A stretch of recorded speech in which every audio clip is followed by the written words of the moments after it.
Godt, nu er vi næsten klar til at definere det begreb, der hedder en fuldstændig partiel ordning. For at kunne gøre det, så skal jeg lige have to små begreber mere.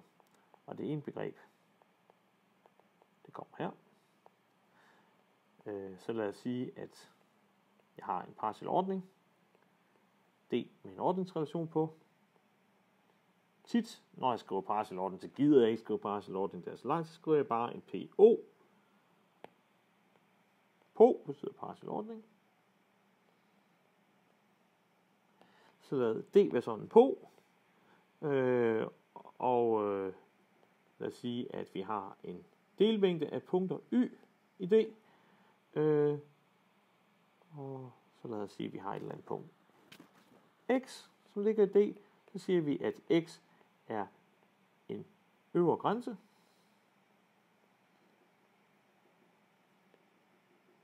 for Y, hvis det gælder, at for alle Y i store Y, så har vi, at X, den er bare større end Y. Så X er større end hvad som helst, der findes i Y. Og hvis X er det mindste sådanne,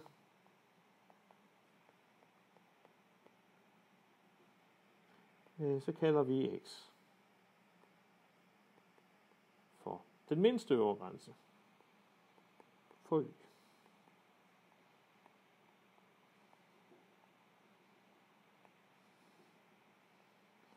Det vil sige, hvis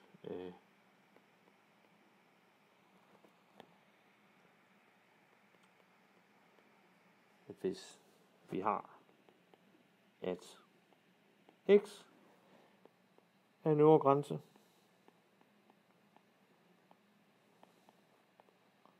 for Y, og enhver anden øvre grænse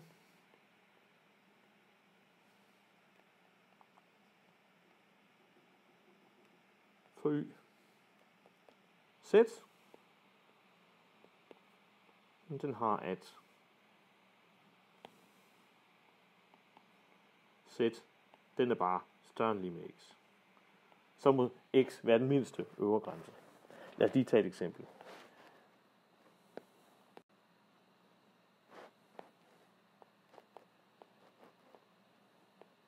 Hvis nu vi tog vores mængde af punkter D til bare at være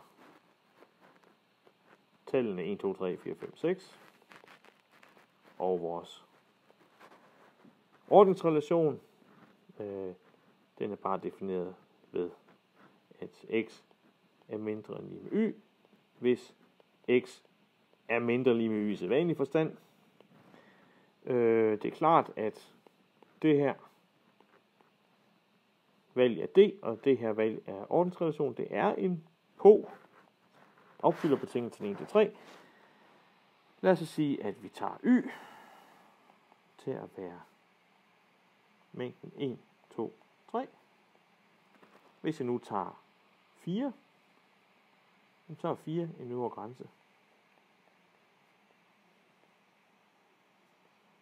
for Y. Så er der nu nogen, der siger, hov, hvad med hvad er det for noget? Hvad med 7? Er det en øvre grænse? 7 er ikke med i D, og den øvre grænse, den skal være med i D. 7 er ikke et tal, som er med her. Så det skal være et tal, som er med i D. Hvad er den mindste øvre grænse for 1, 2, 3? Jamen det er 3.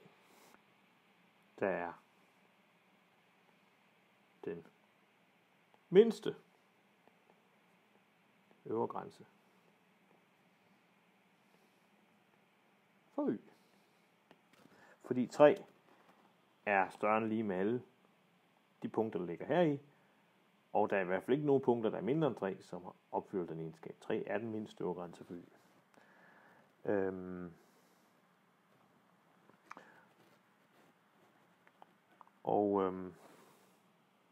Der er noget notation, som er godt at have.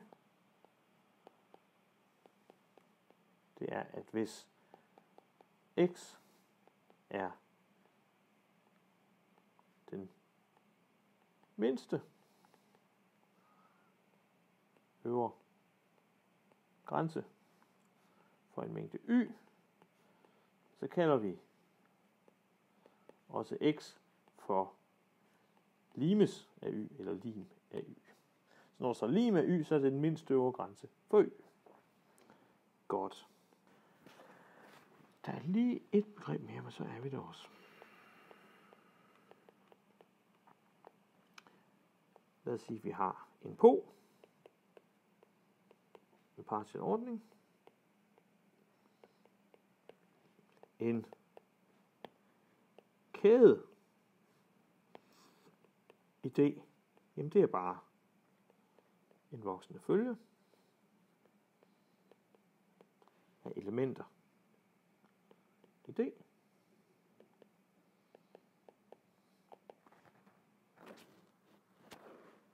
Så en kæde, det er sådan nogle Y0, Y1 und so weiter, hvor at det gælder, at Y0 er mindre end lige med Y1, som er mindre end lige med U2, og så videre.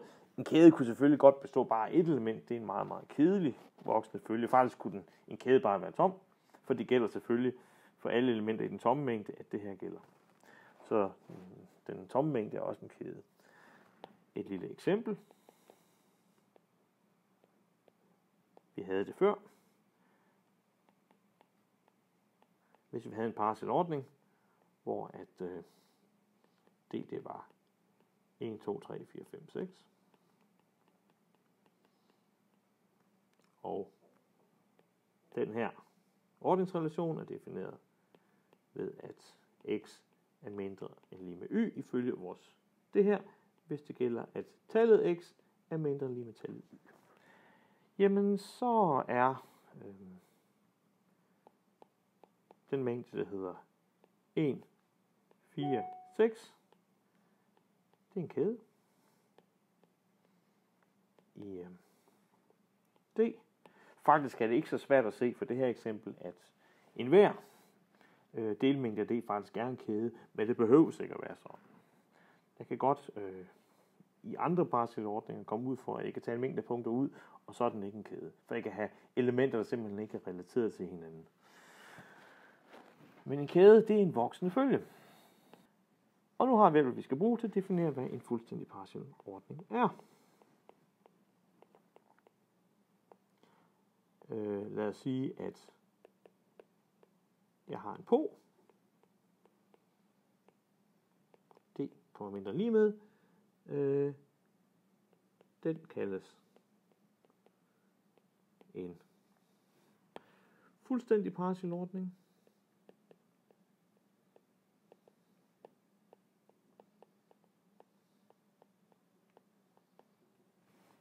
Hvis det gælder, at der skal gælde to ting. Den ene ting, der skal gælde, det er, at for enhver kæde i D, Y, der har vi, at den mindste øvre grænse for Y, det vi kalder lim Y, den findes. Så ligegyldigt hvad for en kæde jeg får, ligegyldigt hvilken voksende følge jeg har, så har den en mindste øvre grænse.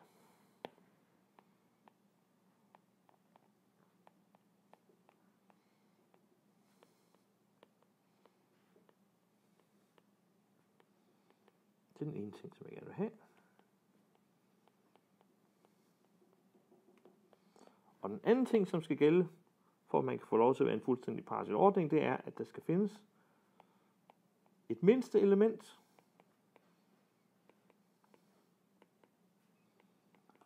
det plejer vi at kalde bund, sådan et dødt T.